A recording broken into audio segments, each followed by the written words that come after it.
Some of these Year 9 students are about to embark on an educational journey.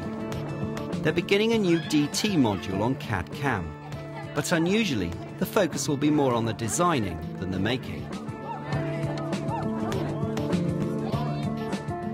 Over the years, the DT curriculum at John Kelly Boys' School in Neasden has become a little formulaic. There's not much original designing taking place, especially for CAD-CAM. But a new teacher's taking charge for a few weeks, and he's promising to shake things up a bit. From now on, students will have to come up with some original designs. I think what I'm really looking forward to is opening their eyes to this sort of creative approach, and then to see the impact of that. Come in then, find a seat, welcome. Steve Stott's an advisor with Barking and Dagenham, but today he's starting a 4-week module with Year 9 at John Kelly's, team teaching alongside Kelvin Jones. This morning is all about creativity. It's about looking inside your imagination and pulling out of that imagination an idea that's unique to you. 2/3 of these boys speak English as an additional language. And over the years, the department's dealt with many of the students' literacy problems by adopting a rather prescriptive curriculum. But today, Steve's going back to first principles. What's that? Pencil. Is it? A fat pencil. That's a fat pencil. Okay. A triangle-shaped pencil. Okay. So you think that's a pencil, do you? Can I tell you what I think this is? Do you remember what we were talking about at the start of this lesson? Yeah. The easiest way to get into this guy's significant intelligence and imagination is by getting him to use a pencil. This is the most powerful design tool you're going to use in my classes. And you're going to By the end of his time here, Steve's hoping the boys will use CAD-CAM to produce functional objects like these lamps and CD holders, but based on original design concepts taken from familiar images in the outside world. Week 1 is all about observation. The image that you see up on the screen there, can you tell me what you see there? A woman doing, what sort of Olympic discipline is it? What sort? Is it long jump or? Yeah, long jump. Long jump, is it? No, high jump. That's high jump. So you see a woman doing the high jump. Yeah? Okay. That's a good answer because you're simply telling me what is immediately obvious to you. Now, the issue about the sessions that we're going to work through in the next 4 weeks is opening your eyes to things that aren't immediately obvious. Because when I look at that, I don't just see an athlete. I see shape, form, I see the tension in the athlete's muscle. Next, Steve shows the students how to put their observations down on paper. What do you see here? A circle. An oval. So if I draw an oval here, see how I'm using the pencil, a very fluid motion. Instead of just seeing a body, what I'm seeing is a sweeping arc.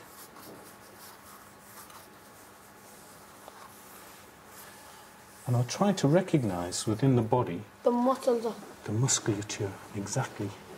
Those are the observational skills that I want you guys to try and practice when you're creating your own drawings. Which is your skill?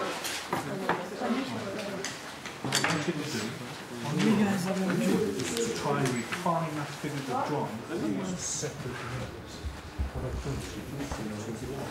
That's great. That's really fantastic. It looks so energetic and it's really dynamic, you know? It doesn't have to be exactly as realistic. But you can see you've animated it in your own unique way, Roberto. It's very good. It's a relatively high-risk project for the head of department, but Alan Patterson is confident it's worth it. The big thing for me is that it's developing the students' thinking, developing their creativity, getting original ideas, and then using this technology that we've got sitting around us to help us achieve that. Now it's time to look at the relationship between form and function. So, this is terrific, look at this. Excellent work. Now look at the flowing lines in this. What he's done is taken a somewhat complicated figurative shape but reduce it to the most simplest of geometry. And within here, I can recognise circles and ovals.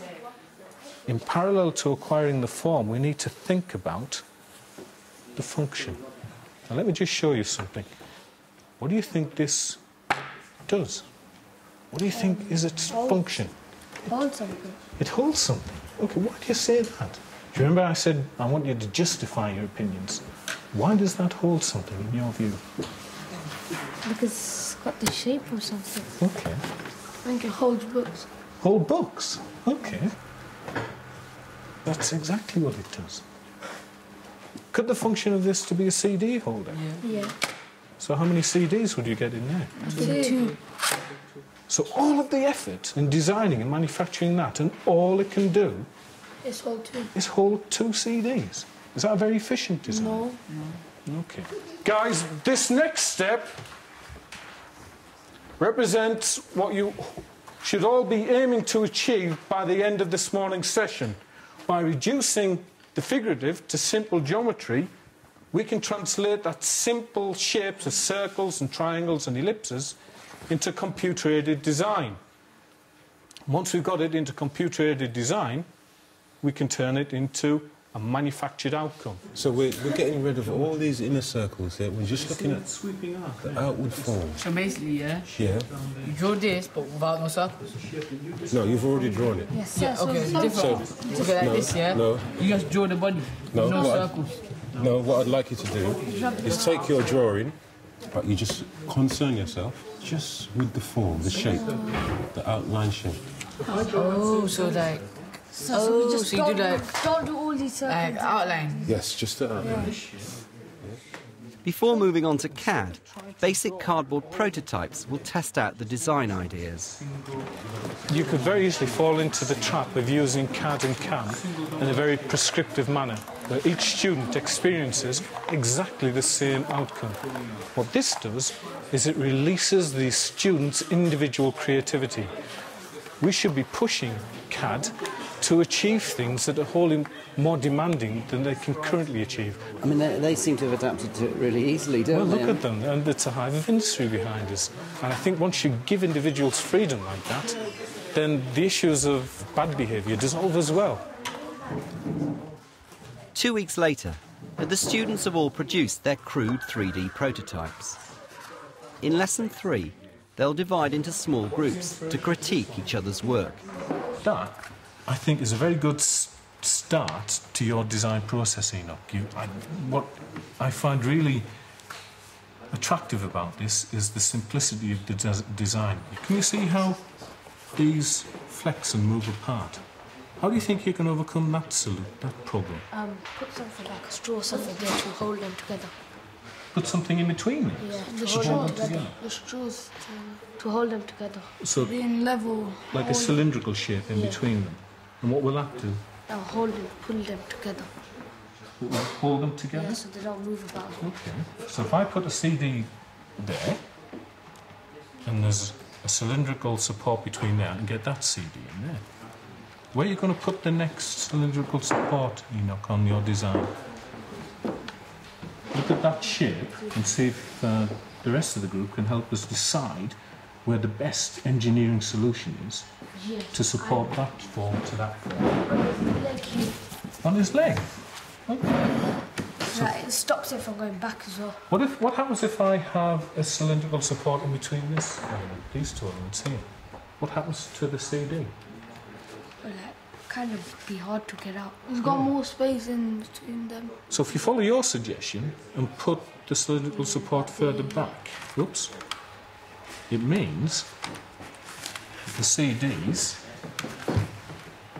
can go back there, level. Yeah. All right. Now the part they've been waiting for, using Pro Desktop to transfer these simple figurative shapes onto computer-aided design. Right? You made it, you did it. This week, Steve's working with CAD specialist Dan van Noordwijk. You draw a little square over the area which you want to zoom into. Start in the middle. Well, that's it. What Rashad and I are now doing is putting it down in a two-dimensional sketch that we are then going to extrude into a three-dimensional part. And we're going to assemble the parts in 3D so we can see what it looks like. We're going to do a few changes, few tweaks, so it looks aesthetically pleasing, so it looks as if it's got balance. You also see that the distances that we have decided upon when we made our cardboard mock-up, we're going to decide for ourselves. It's going to go a little bit bigger, a little bit smaller. Now, before we can manufacture this, we have to make sure that we've got the base assembled to the single component. And the trick here is just to touch the edge. That's it. So now do you see what's happened? We captured those two opposing faces. So if you type in 20 into that window, now as soon as you click on OK, watch what happens now. You see that? You're creating the computer equivalent of your physical prototype. Yeah, now what? You click on the slots or something, you know. But I think this is giving the school a tremendous boost, trying to invigorate the syllabus, trying to get the kids to be more hands-on, to live out their creativity. It is amazing how you see their faces light up, the things that happen to them when they see, I've actually conceptualized this and I've brought it to being. that. And yeah, and then slap faces. Shut up, man. Okay. Alright, I'll shut up. Sometimes one is a bit reluctant to take a risk. It's risky. You're risking equipment, you're risking material, you're risking your discipline, you're risking your lesson failing. But if you persevere and you love it into being, these kids will start blossoming under your tutorship. So, El, what colour are you going to make yours? And last to Cam. In next week's final lesson, all the boys will complete their products. But Sohail's ready now. Stick it in there.